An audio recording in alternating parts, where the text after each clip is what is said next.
Welcome to Mind Body Stuff. I'm Kaylee. I'm Bernice. And I am so excited about this episode because I get to interview you. Whoa! Yeah, it's a fascinating life, everybody. It is. Hang on. It is pretty fascinating. I feel like I learn things about you all the time that are simultaneously completely shocking and also not at all. It's like you've had a life. It's very interesting. It's been a long life. Well, in fact, you are turning 56 tomorrow. 56 tomorrow. So it has been such a full life and with gosh. lots of twists and turns. So we're going to just hear about a few of them. I definitely don't want to get bored. I think there's something like written in my brain, like, do not get bored. I don't think you'll get bored. I think you've pretty much figured out a way not to be bored ever. She has 5 children. She's got 2 chickens, 4 cats, 3 dogs. 3 dogs, 3 horses. 3 horses, several jobs. Numerous companies. You don't want to, have nothing to do someday. Like, what would I do? Yeah, I don't think you're going to get bored. Don't think that's happening. Okay, I have 5 questions for you.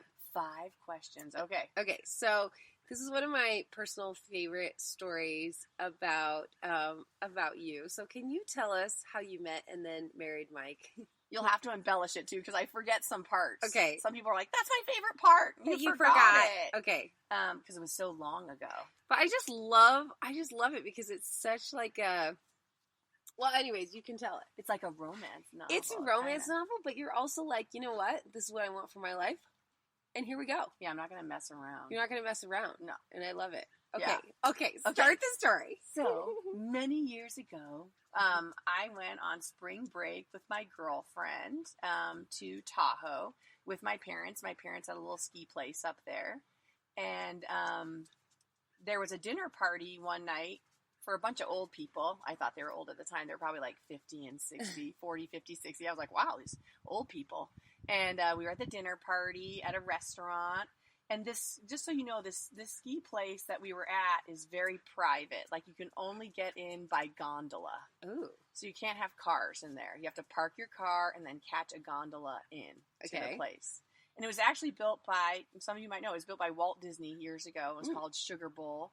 And he named everything different, like the Snow White Inn, and it's just cute. Cool names. And so anyway, we're at this party, and we have this waiter serving us, me and my girlfriend. We're like the youngest people there. We're like 23.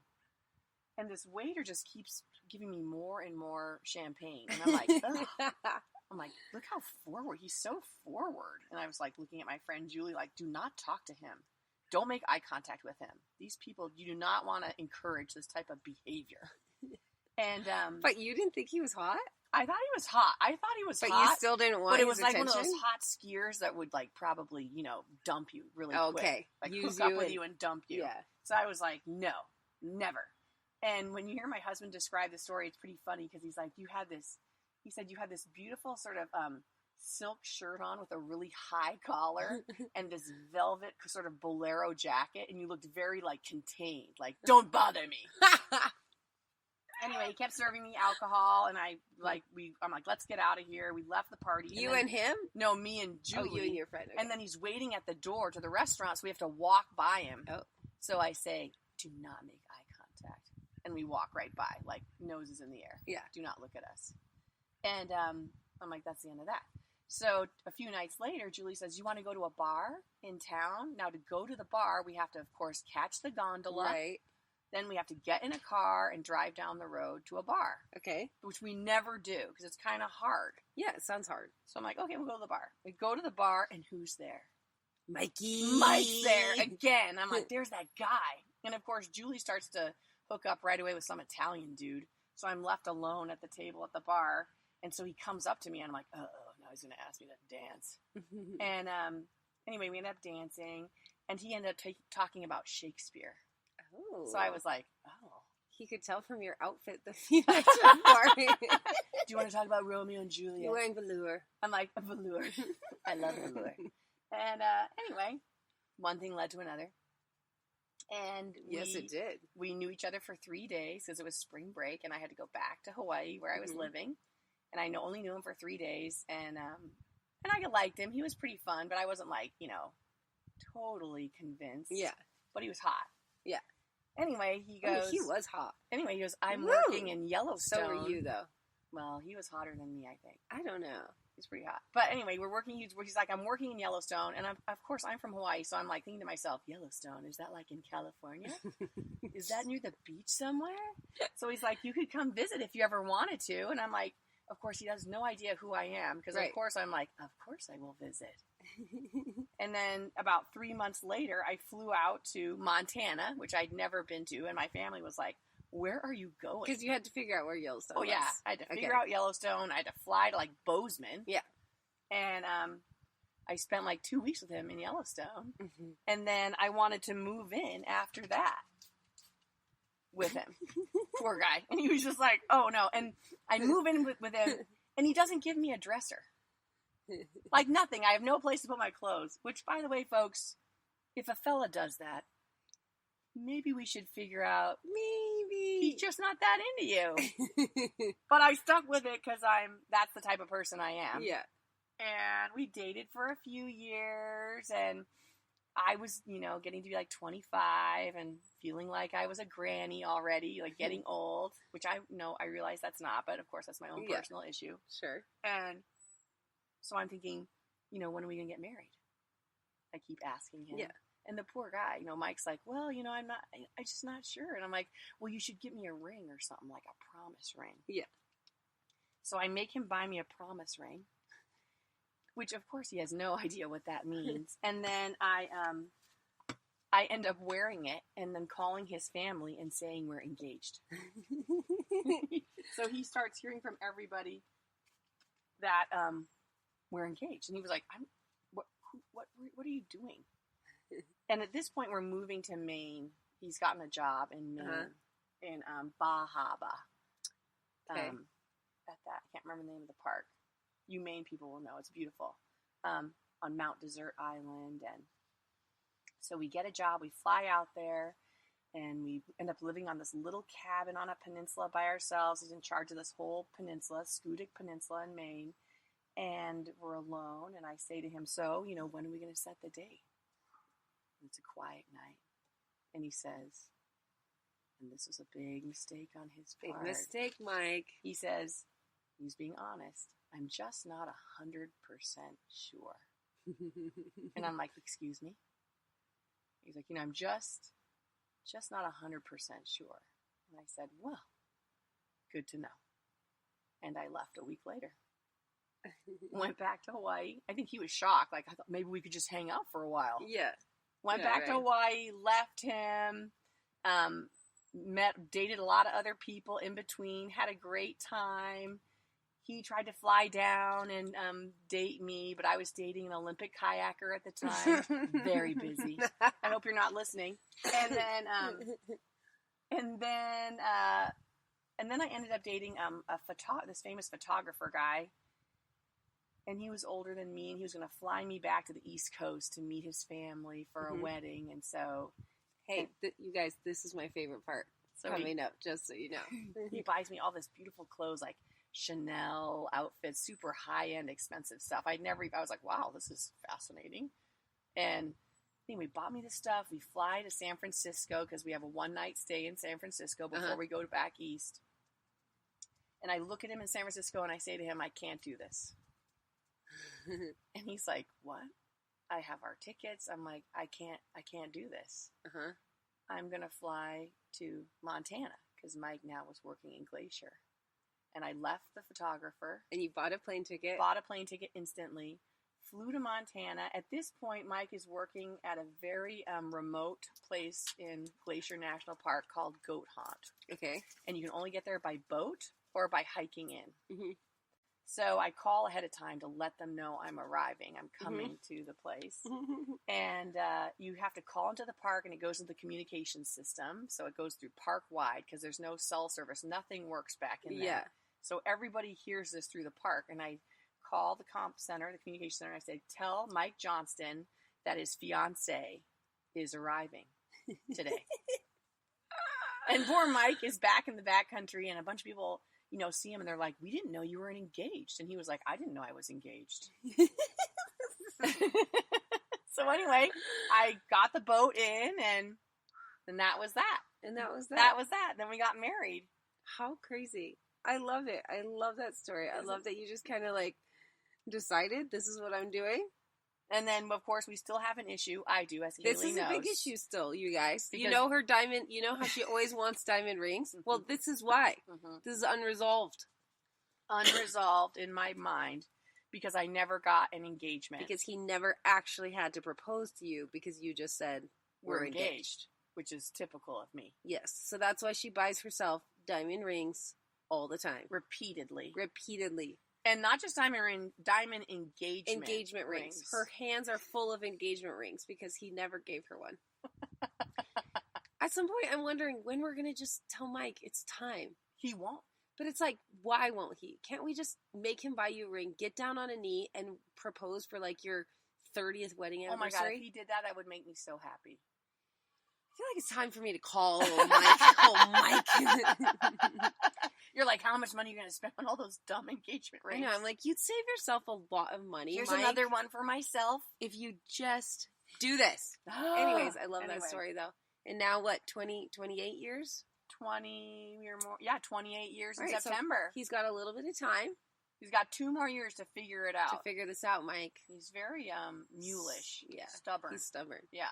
Which is good for me, probably. It's great for you. Yeah, otherwise I'd push him around like a cart. You get so... But it also pisses you off, stubborn people. Oh. We had another fight this morning. It's okay. The tone of your voice changes, and then it's like, oh, there she goes. I'm not angry. No, not at all. Not at all. F all of you people. I hate you all. Is basically what's going through your head. Okay. Question number 2. Mm-hmm. Your dad is someone who comes up a lot on this podcast and in your life in general. I'm sure for those frequent listeners, you've heard her talk about her dad a lot and just kind of what you learned from him and his wisdom. What would you say is, if you can pinpoint, the greatest lesson that he taught you? I think the greatest lesson Papa taught me was to be curious. Ooh. Always stay curious. Mm-hmm. Never just sort of sit back on your, whatever, laurels or rest on your, what's that saying? Yeah. Rest on your ass. Like, don't rest on your ass, Bernice. Best advice I don't think ever. He ever said that. But yeah, he was always pushing me to stay curious and pushing the realm of, how you view things. Mm. He wasn't always endorsing everything that he talked about, but it was more like, you better there are many roads to the mountaintop, as I say all the time, and he was so good about sort of showing each road. Like, he's like, well, you think it's this road, but let me talk about this road for you. Mm-hmm. And so he was always pushing that. And I have to say, when he died, I was super bummed. Of course, I was bummed because of my dad. Surprise! Why was I so sad? I was super bummed that he died. But one of the main reasons is that I wasn't going to have this mentor anymore, or this person kind of pushing me to pass my boundaries or because, as you know, I like to sort of just, stay in one place sometimes. I mean, I don't, but there is a fixation on repetitiveness or something. Yeah. And familiarity. Mm-hmm. And he was always trying to push past that. Like, if you think this is reality, well, how about this? Oh, cool. I like how you phrase that. And, but I have to say, having you in my life, I was just thinking this the other day, you're the person. Because you're always like pushing me to go outside my box. I'm like, what are we going to talk about now? And then I'm like, okay, yeah, we could talk about that. Cool. Or even doing our workshops, this constant need for personal growth and personal enlightenment, and just not, just being aware that you have to stay aware. Yeah, I agree. And that whole curious piece, like, I think you can just kind of see people who just go about their day, which a day turns into a week, into a year, into a lifetime of just you can see that there is no sense of curiosity. You just Mm-hmm. see that, like, this is my life. I go through the motions. Yeah, You know, I you got can this. see it. And I think, I think that's awesome advice. And I think we could all learn from that. And didn't your dad have, I mean, how many different careers? Oh, many careers. And the thing that I think is cool is that he was so successful in all of them. So it's not like, this is what I'm good at, so I must do this forever. It's like, I think it would be scary to leave a career that you were really good at and successful in, Mm-hmm. but have that trust that you are capable of many things in this lifetime. Mm-hmm. You know, Yeah. like if I were really good at something, I'd be like, this must be it. This must be the thing Yeah, I'm a heart that I'm surgeon. good at. I'm very good at it. That's what I'm going to do for the rest of my life. Yeah, Yep. exactly. But I love that he kind of was always just breaking past those I don't know, those boundaries that so many of us find ourselves in. Yeah, and he always said, he was like, because I when I was younger, I'm like, I just don't know what I'm going to do. Like, how will I get successful? He was like, well, just open yourself up. Mm-hmm. You know, walk down the path. Yeah. If you walk down it, something will appear. Yes. But stop trying to make something appear. Uh-huh. You have to first start moving to make it appear. Oh, I love that. You know, and he is so right about that. Well, I think there also has to be this deep trust, because to leave something that provides for you, that you're good at, that you have a reputation for, and to say, you know, I'm going to trust that something else is there, Mm-hmm. that there's more in this life. Mm-hmm. I think that's so, it seems challenging, at least for me, and I think it's... And he was so open to that. It would be like, you right. know, he would be he was an architect for a while, and then somehow he got to know some people, and someone was like, well, you should run in politics. But he trusted, and that avenue kind of opened up for him. He's like, oh, sure, I'll try that. And then from that, a bunch of other avenues opened up. So I loved how he was just open to, you know, what will present itself. Yes. You know. But I think you're right. The first thing that has to happen is we have to open ourselves to it. You have to open yourself to it, and you have to have some type of movement, I think. You know, we talk about movement. Yeah, yeah. You know, you have to have some type... And it doesn't have to be goal-oriented. He was always like, don't be so goal-oriented. Mm-hmm. Just, he used to say, having no destination, I am never lost. Mm-hmm. Just walk down the path. Don't stop worrying about where you're going to end up. I love that. And I'm like, right, I got to stop worrying about where I'm going to end up. Yes. Yeah, it was I good. love that. Yeah. I love it. I feel like so many of us get to learn from Papa, which is so cool. Yeah, he gets to live on. Someone said that. I was like, I'm bummed that he's not around. They're like, well, he's living on through you. And totally, like, he is. Yeah. Okay. Well, I guess now this sounds kind of like a stupid question coming after that. But question number 3 says, do you have any burning desires for your life that you have not yet accomplished? Do you think it is realistic or a goal that you will? Well, I think that ties in perfectly. Exactly. Because the one thing I found about my life is I haven't really had goals. You know, it's more... You know, I when I was younger, I always was like, I want to be successful in I was just this like, I have to be successful. And I think I determined success by either having money or being known or, you know, all those things that we think success is. And talking to my dad kind of reconfigured that for me. He was like, no, just do what you like to do, whatever that is. Yeah. And that's what I did. Finally, I'm like, I'll just do what I like to do. Yeah. And I finished, it took me forever to finish college, but it didn't matter. I enjoyed traveling. I met my husband. And then in college, I'm like, I love the brain and how the brain functions. So how about psychology and how we end up, you know, where we end up sometimes in our lives? Like, how did I get here? And what am I going to do about that? Yeah. And so psychology was a natural segue. And then after psychology, you know, and then I started my practice. But then, of course, I got cancer at that time. And then I started to go to the peak and exercise. And then I found OULA, which is and I had always been a dancer and a mover. But then I opened myself up to, well, what does this mean in my life? Yeah. Yeah. Who would have thought? And I think that's like, how beautiful to just be able to be like, and I don't know what'll happen after this. Yeah. But I am open to it. Yeah. Whatever presents itself. Yeah, exactly. And I am just enjoying this portion of my life so much. And I'm so thankful to have it. You know, like, oh my gosh, I'm so glad I have OULA. I'm so glad we get to do this podcast. Mm-hmm. I'm so glad we get to do trainings around the world. Isn't it amazing? We get to meet so many amazing people. Like, you know, the people we meet, we just had a training last weekend. They change your life. Totally. They change my life every single time. Mm-hmm. I mean, who can ask for more than that? How could you? Yeah. I don't know. Yeah, it is fascinating to think like, I don't know, to just think about what we get to do and call it work. Like, I know it doesn't very, feel like work. I mean, it does sometimes. When we're like, for sure. you know, pushing and yeah. But I mean, even today, we're like, okay, we've got to do this before this time because then this has to happen. But if you break down each piece, we're like, we have to choreograph a dance. And we have to record a podcast. You know, it's like, and then we've got to, you know, have a quarter 3 meeting, which we talk about stuff that we're incredibly fascinated by. You know, it's work. The job has to get done, but it's so enjoyable. It's so enjoyable and enlightening. And enlightening. Oh my God. It's not just like pleasure. It really pushes us. It does push us for sure. And I'm so appreciative of that. I want to be pushed. I do too. And you know, if I didn't have this, I don't know if I would be pushed. You know what I mean? Mm-hmm. I mean, I'm not sure if I would. Yeah, I agree with you.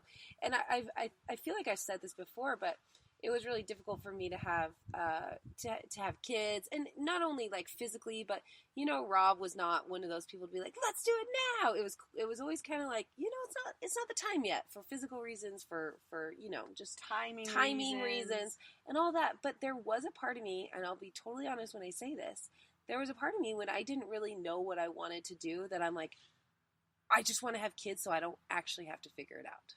I did the same thing. I don't want to have to figure out what I should be doing. So That's I want such a good point. Children. Yes.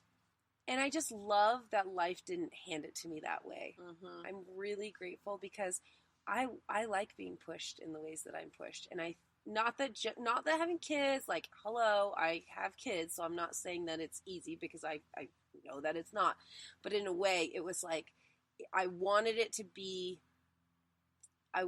to substitute me finding a higher purpose. Mm-hmm. Yeah. And I can do both, because I absolutely believe having children is 100% part of my purpose. But I'm very grateful for this challenging work that we get to do that continues to ask us to expand. And even us having kids and dealing with having kids and the work that we do, you know, that balancing act of life, and for me, being a nurturer versus being a worker, that is very enlightening for me, you know, of figuring out that balance of giving myself grace when I'm dealing with it. You know, it's like, oh, this is, you know, I'm glad I'm doing this. Yeah, I think that's so cool. Because I could make it way easier, I think, on myself. You totally could. And I don't know how happy I would be in that, in the big picture. It's really interesting because, you know, we want ease, but it's not ease that makes us happy. Very good point. It's really not. I mean, I've been through different phases in my life where I had ease, and I was actually probably the least happy. So was I, the least happy, and that's why I created all this around me. I think, because I was not happy when I had so much ease. Yeah, it's so interesting, and it makes us appreciate it that much more when we. It totally does when you have those moments where you're just like, I'm just sitting out maybe by the river the other night, and I was watching the sunset, and I was like, oh my goodness. What a blessing that I'm here at this moment right now. Yeah. And I think you and I, our brains are constantly running. And so it's almost challenging for us. And it's actually good, quote unquote, work for people like you and I to then actually appreciate those moments when they arise and take them. Yes. And not be like, okay, I need to be thinking about this, or I need to be doing this, or making this grocery list. For us to just actually slow down and let the brain relax as well. The brain and the heart and the soul just go, just like, for all of them to take a big exhale. You feel this sort of, you're part of the universe, you know, because I was like on my phone, like doing a bunch of emails. I was I'm like, well, I'll go and watch the sunset. But suddenly I was like, wait. Look at this. Yeah. And how often you get to be in this place and this time and this space and being present in the beautiful sun setting on this beautiful, you know. Yeah. It's like, breathe it in. Pay attention. Yeah. Yeah. I love that. That was good. It is good. And I think it's, you know, the question of of, is there anything that you've not yet accomplished? I love just approaching with, I'm just going to stay curious. Yeah, and I just want to stay open. I don't want to shut down to new ideas, new situations, opportunities, people, just staying open, because then the world really is kind of available to you. Yeah, and not having a goal. Not having a goal. What if I having don't to reach set that? a goal? Yeah, I'm like, yeah. Yeah. Oh, I love that. Mm-hmm. That's cool. Okay. Okay, so question number 4. You use humor a lot in life and how you understand and relate to the world.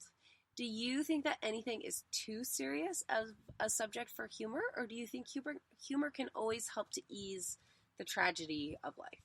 I think you have to be aware of the situation when you're using humor, like, and who's in the situation or where you're sharing it, and, like, probably wouldn't want to do something about people dying if you're in a bereavement group. I mean, you could. Right. You just have to be very aware of how you're doing it. I was thinking about this the other day, like, remember how all those comics were saying, the comedians were saying about 911? Like, they were just like, you just cannot, you can't make a joke about that. Even a joke that, I mean, that would alleviate the pain of it is just, you just can't go there, I don't think. Like, and I totally agree with you. I do feel like your humor oftentimes helps pull me out of, like, doom and gloom. Mm-hmm. And I do think you're right that there's a time and a place for it, but I will say that your humor has really helped me kind of see the other side sometimes to situations, because, like I said, it's really easy and natural for me to go deep and dark. Yeah. And I feel like your humor brings this sense of levity to the way that I view things sometimes. Was that like something that you developed, or have you always been this comedic person? My dad was always kind of a weird, serious, comedic person. He always had this weird sense of humor that would come into play sometimes. But everyone would walk around him like, the master, so wise. Yeah. And then he would make some dumb joke, and then everyone would be like, oh, like, it would be totally offsetting kind of, which I think is great to kind of, to see the balance of the personality too. Sure. Like, you just assume, like, this is a very wise man. Yeah. Yeah. And then suddenly he'll say something totally, like, off the wall. Yeah. And you're like, whoa, where'd that come from? But then you appreciate maybe even more the depth of that person. Yeah. Because you see there's so many facets to the human being, And I think even when like I've talked about before in OULA, sometimes when the most poignant things are expressed, if you can express humor and deepness at the same time, people then feel the depth more. I think they're like, whoa. Well, I think anytime you present the contrast to something, you can amplify. Good point. Whatever it is. Exactly, like the light and the dark. So if you just say dark, it's then just a dark tunnel. Yeah. You're like, after a while, you're kind of bored of it. Like, whatever's just dark. My tunnel's freaking dark. Right. But if you shine a light in it for a second, well, you like, almost whoa. don't even understand the definition of dark. Yeah, I don't even get it. Yeah. Exactly. And then if you let's say you're in a deep cave. Yeah. And suddenly you turn on a flashlight, you're just Right. like, whoa. Yeah. I had no idea. Yeah. Yeah, exactly. And then you turn it off again. Yeah, and then you almost have a greater appreciation for what that darkness means. Exactly, and that's what I think humor can do sometimes, if it's used well. If it's used right. Yeah. Well, and even anybody who's listened to this podcast or met Bernice in person, I feel like your laugh can immediately just shift the energy of a situation. Although I think it sounds kind of irritating on the podcast. I don't think so. On the microphone. I think... It's like, what is that? Those sound waves were just... and those ones. Those are good ones, too. I'm just monitoring the sound here. We can see it on the computer. You guys are missing out. It's kind of a show over here. I know. Yeah, and I think that there is that element, like you described about your dad. There's that element to you as well. I think you carry both of those really, really beautifully. Yeah. And I think that's an art, and it's also just such a gift. Yeah. But I'm sure you've had to develop it into the art that it is. Oh, you know? yeah. Like, as a kid, I was probably too, either I was too quiet or too boisterous, or it was sort of finding the balance between the two. Mm-hmm. I think great humorists can listen really well. Yes. Mm-hmm. It's not about, because sometimes you ever talk to people and they're just like da da da da da da talking and talking, and then they're telling funny stories. Yeah, it's like their little show. Their show, exactly. And I'm like, not really. Yeah. It's not doing it for me. Yeah. But then you talk to certain people and they're like totally listening to you, and then they make some sort of quip in there, and you're like, oh, they totally get me. They get it. Yeah. Yeah. Well, and Mike is very funny as well. Mike is very funny. We had a competition the other day. I was at the ranch where he has the rafting company, and the raft guys were like, who's funnier? And they were like, Mike's funnier, because they see him all the time. Yeah. And I'm not very funny out there because I'm like working and I'm kind of shy by nature, so I'm not gonna like jump in and be like, oh, let me tell you a story about the time I went fishing. And but it's funny how we have the competitions, and I don't. Who won? He won out there, but I would win in OULA for sure. Definitely I'd kill win him. here. Crush him. Oh, you totally would. But I bet that's nice to be married to somebody who's funny as well. So it just is like part of your family dynamics. Yeah, he can make me laugh sometimes so hard. Oh my gosh, he's so funny, and he'll just make fun of me, like where I don't even realize I'm doing something weird, which most of you know. Someone said, Joey Banks, a friend of ours in class, said, I like when you get the dementia eyes in class. God. And I'm like, what's that? And she says, you kind of get that blank stare when you don't remember the choreography. You totally do. And I was like, dementia eyes? I'd never heard that. I'm like, I'm going to work on smiling the entire time. Oh my God, I love that. I'm like, don't say dementia. Don't say that to me. What? Speaking of dementia, that kind of is a wonderful segue for our next question. Excellent. So not only are you known, I believe, for your wisdom and your humor, but you are also known for your agelessness. In fact, I like to refer to you as Benjamin Button. Do you think that it's just kind of like purely the luck of the draw, part of your genes, just kind of who you naturally are that helped you kind of drink from the fountain of youth? Or do you think it's part of your lifestyle, your outlook on life, the way you think? I don't know. Do you think there's something that you're consciously doing that helps contribute to this seemingly endless supply of energy that you have and the youth that you exude? Well, that's a good question. I like to thank my anxiety disorder for my youth. Please explain. Thank you, anxiety disorder. Let's talk about that one. I saw a doctor a few years ago. Actually, it's my OBGYN. And I have kind of a rapid heartbeat. Not all the time, but I'm kind of like a hummingbird. Like my heart rate's kind of high. Mm-hmm.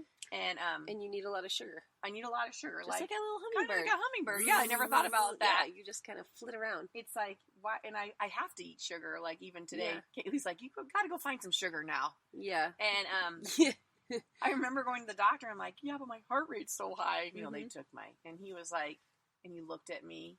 Because, of course, then I had anxiety disorder, remember, and I was agoraphobic for like a year. Yeah. And I thought I was going to die all the time. Like, this is it. Going to die. Heart attack. And he was like, we looked at your heart. You're not going to die. It's a totally healthy heart. You just have a rapid heartbeat sometimes. And he said, you know what? He's like, you know what, B? He's like, I have to drink 5 cups of coffee to feel like you feel. Yeah. And he was like, you're so lucky to feel that way. Yeah.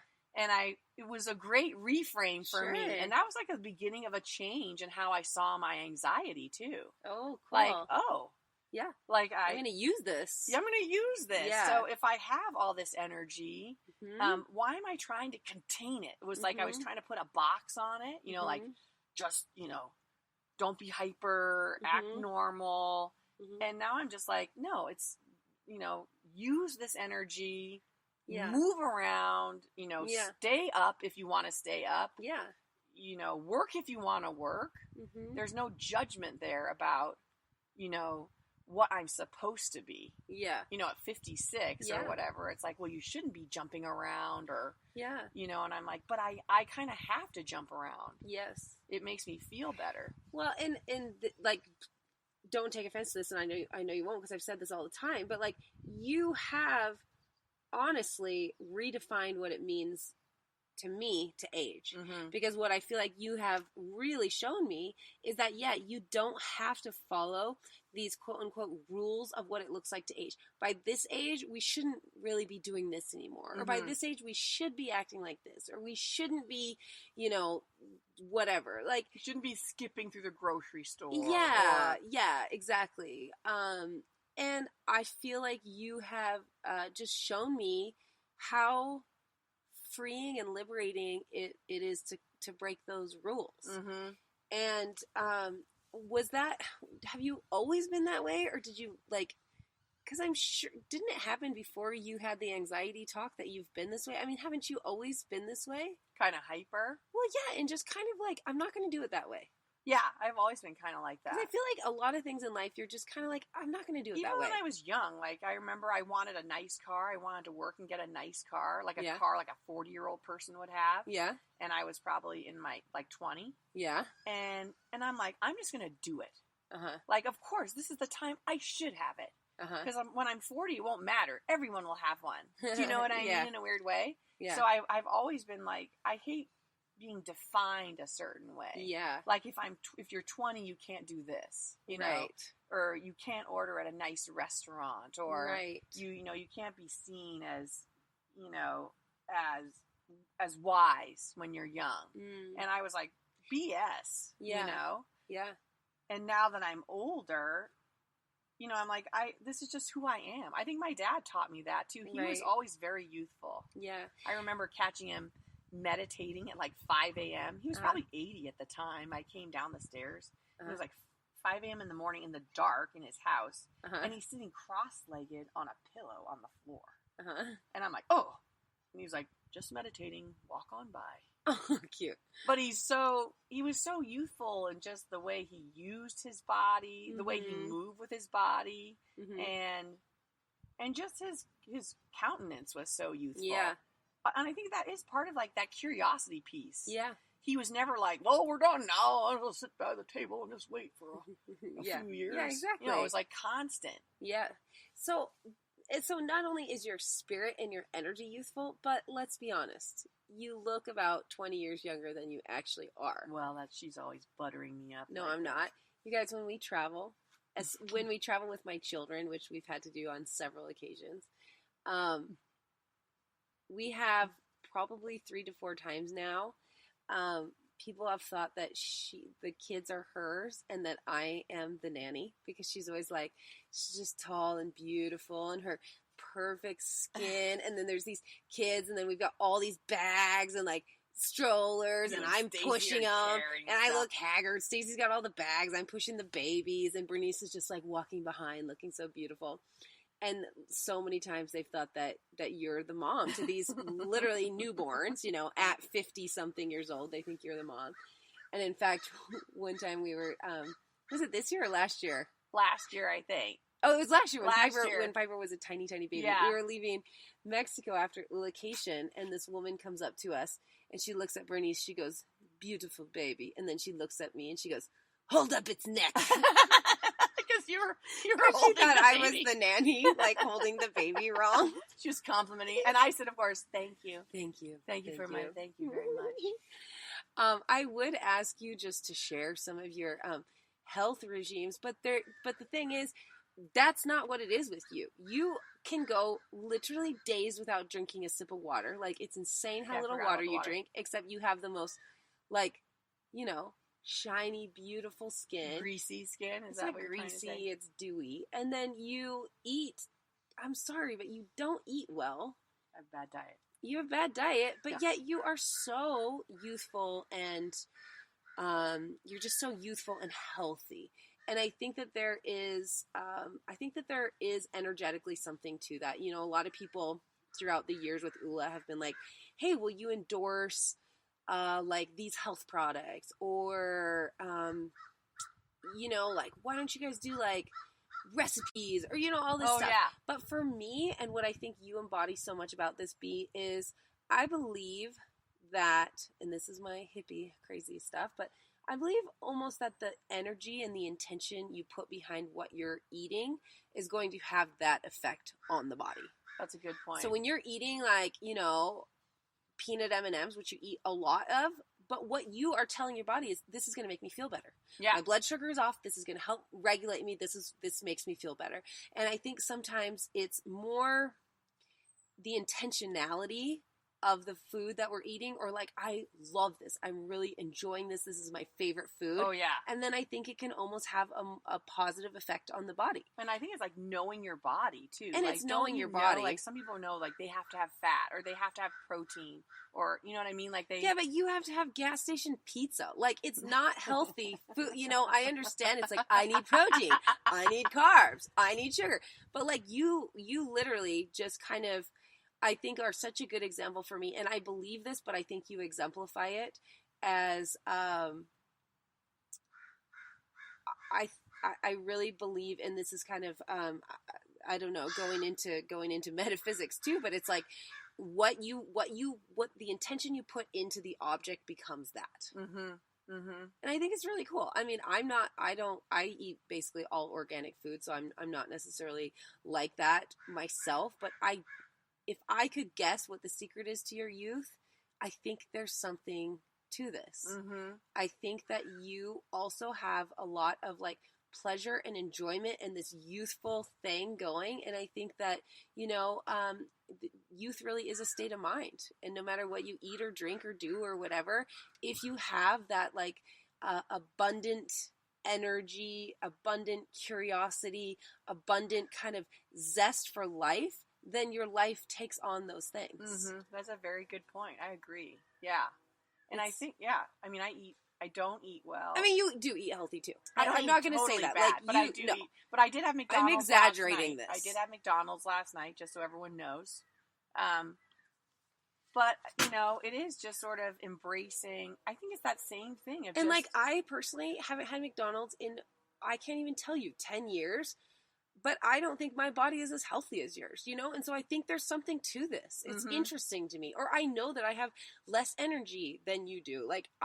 So for me, I'm fascinated by this concept of your body and how, sorry to interrupt you. And how, I think, I don't know what it is. Like, I'm just, I just have a lot of energy. You do. And I think it's. And it has to be fed.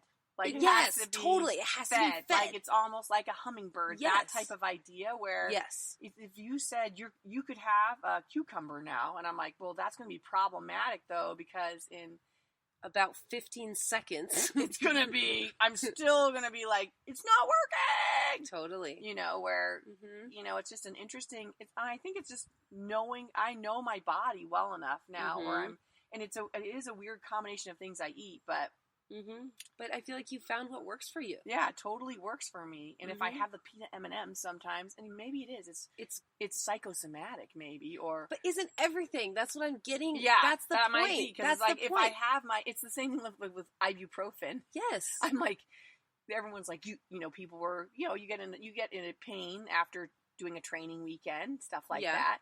But I'm like, just have one. Just one. You guys should only take one. But it changes her life. Oh my God.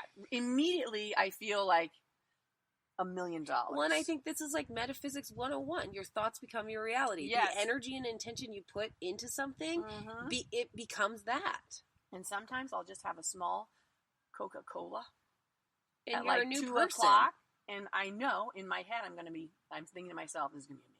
It's going to be amazing. And usually sure enough, it is. by 3, 4 o'clock, I'm like, wow, I feel great. Mm-hmm. Like, what a gift that is. I love it. And also because I was denied having Coca-Cola as a kid. Mm-hmm. And bacon. And you love those two things now? But it's almost like I take it and it's like the fruit of life. And I guess this is maybe one of the greatest gifts that you have given me too, is like, the rules don't have to apply the way you think they do. No, and if the rules make you unhappy, or if it just seems like such a chore to follow these rules, then probably you need to rethink them. Yeah, because who made them up anyways? I don't know who made them up, but Yeah, make up, look at everybody's rules. Stay Uh-huh. curious. There's a bunch of them out there. Right. And start filtering through what works for you. Yes. Like we say, you're the expert on you. Yes. So be curious and figure that out. You Yes. have the answers. I love that. You have the answers. Well, and when you truly believe that, then you can be more tuned into like what your gut is telling you, or you can start to really trust the signals that your body is giving you. Yeah, right, exactly. Then you're like, well, what was that? Yeah, How I'm does that- listening. Yeah, I'm listening. I'm paying attention because I trust this more than I trust what anybody else says about this. Yes, because I am the expert on me. I'm living in this vehicle. Yes. And so I've got to pay attention to if, there's a spark plug out or, Yeah. Whatever. Or if Totally. that made me run better, Yeah. then okay, let's do Okay. it. Let's That works. do that. That works. Yeah. I love that. It's Yeah. been such a gift having your influence in my life, and I'm sure in many of these listeners' lives too. Well, I couldn't do it without you. I mean, just like I Well. said, you push me to be the best I can be. Mm. Even when I don't want to be pushed. When I'm telling her, like, I don't want to. I don't like it.